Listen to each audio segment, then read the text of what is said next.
people still don't understand is that this high inflation environment is here to stay, because there's absolutely nothing the Fed is capable of doing about it. In fact, everything the Fed does is going to throw gasoline on the inflation fire. So Fed monetary policy is going to exacerbate the inflation that we're dealing with. I mean, even though they're talking about fighting inflation, they're not really going to fight it. They're going to keep stoking the flames, just they're going to, be less aggressive. What they're talking about doing is raising interest rates, but these are still highly stimulative rates of interest.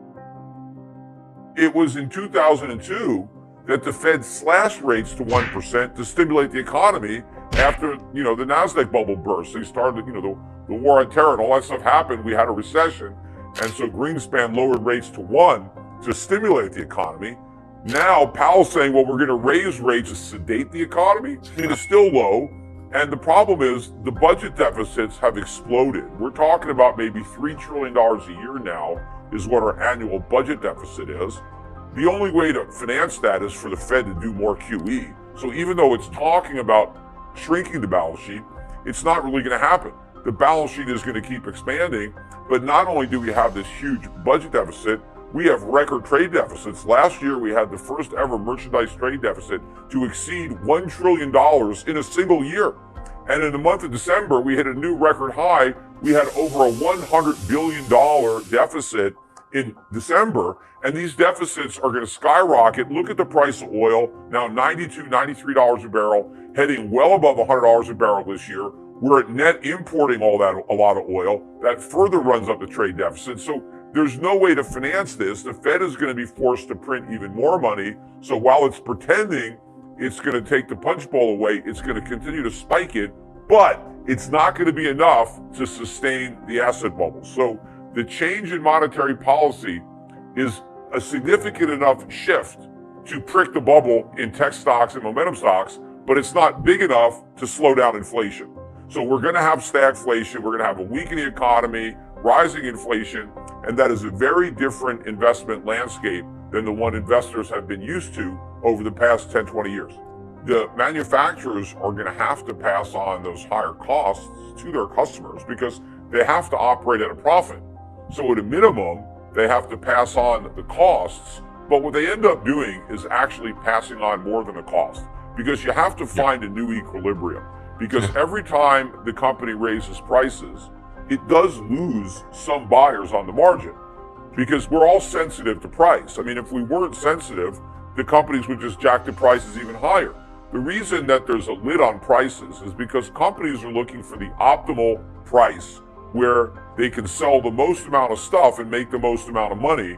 And so as you raise prices, you start losing some of your customers. So there's a sweet spot where you can have the maximum amount of profit. Well, that all changes when your costs go up. So when their costs go up, they have to find a new equilibrium where they can maximize their profits.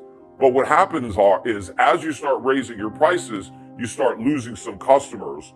And so now you have fewer customers to try to average out all your fixed costs. So the new equilibrium price where you can maximize your profits ends up being even higher than just the increase of costs, because you have to make up for the loss of customers.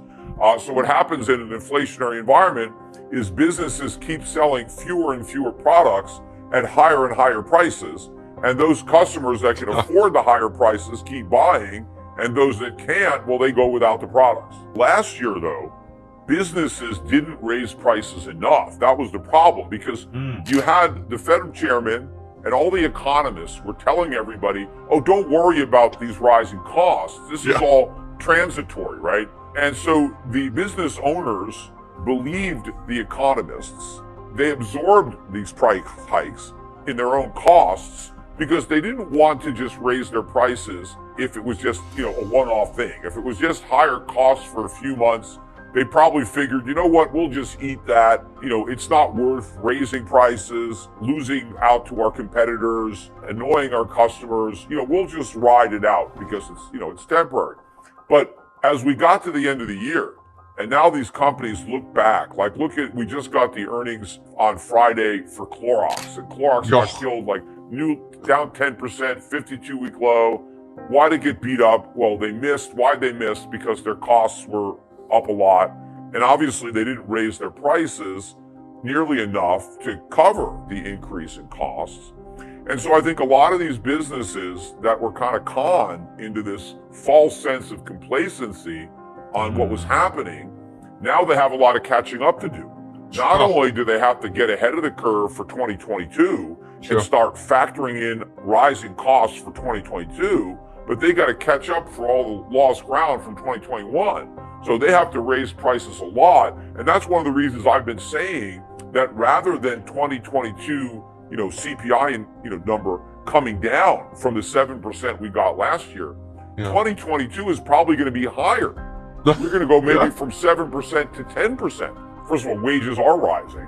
The problem is they're not rising as much as prices, so people are running out of ammo. But some people are not buying stuff. Look what's happened recently to car sales. I mean, car prices have gone way up, and so car sales are coming down. I mean, people are buying fewer cars. It's happened in the real estate market. I mean, the prices went way up, and so fewer people can afford to buy them. So they're still trading, but not as many people can afford to buy. Now, certain things like food, I mean, people are going to keep spending money on food, but they change what they buy, right? They don't buy as much steak. They buy more, hamburger, right? So they're not eating as well as they would like to because they can't afford some of the stuff that they used to be able to afford. They have to trade down. It's going to happen across the board. People are going to buy cheaper stuff or less things. And it's probably already happening. It's just going to happen more as the inflation gets worse. You want to skew your portfolio to stuff that people have to buy, not stuff that they buy because they want to, right? So people have to buy certain products, right? And so you've got much more pricing power if the consumer has to buy what you're selling versus a discretionary item that, if he has any money left over, he'll buy that. But first he has to take care of what he needs before he can start buying, what he wants.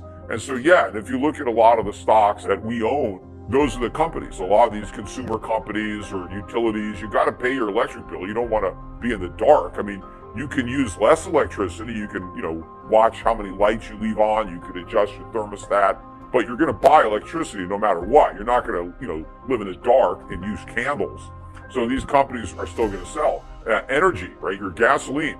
People are still going to drive cars. They may not drive as often, but they're still going to drive. Maybe they're not going to take a long vacation, or maybe they'll carpool, but you're still going to buy gas. So these oil companies are still going to make money. But, you buy these things that people are going to keep buying, and you can raise your prices. Your costs go up, you raise your prices, and you can stay ahead, and you can pay dividends. And absolutely, you have to be in companies that have a lot of pricing power.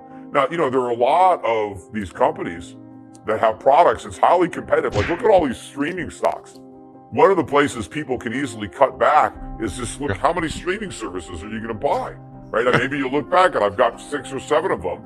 You're going to cut back on 3 or 4 of them, or maybe I'm going to take a streaming service and I'm going to use it for a week or 2. I'm going to watch what I want to watch. Then I'm going to, unsubscribe from that one, and I'll have one at a time until I, watch the shows I want to watch. But people are competing for the same group of customers, and these customers are dealing with higher food prices, higher gas prices, higher rent. So they got to cut back where they can cut back. And I think too, a lot of these companies that give away their products, right, like the Facebooks, right, you don't pay money to have a Facebook account. But the problem is Facebook makes money from the advertisers. And if the advertisers aren't selling as much of their stuff because the people on Facebook can't afford to buy it, well, now the advertisers can't afford to advertise on Facebook anymore. Right. So Facebook's earnings go away, even though they're giving away their product. The fact that their customers don't have the discretionary income, their real product, which is the advertising, they can't sell that. So there's a lot of these businesses that are going to be in a lot of trouble when everybody is tightening their belts.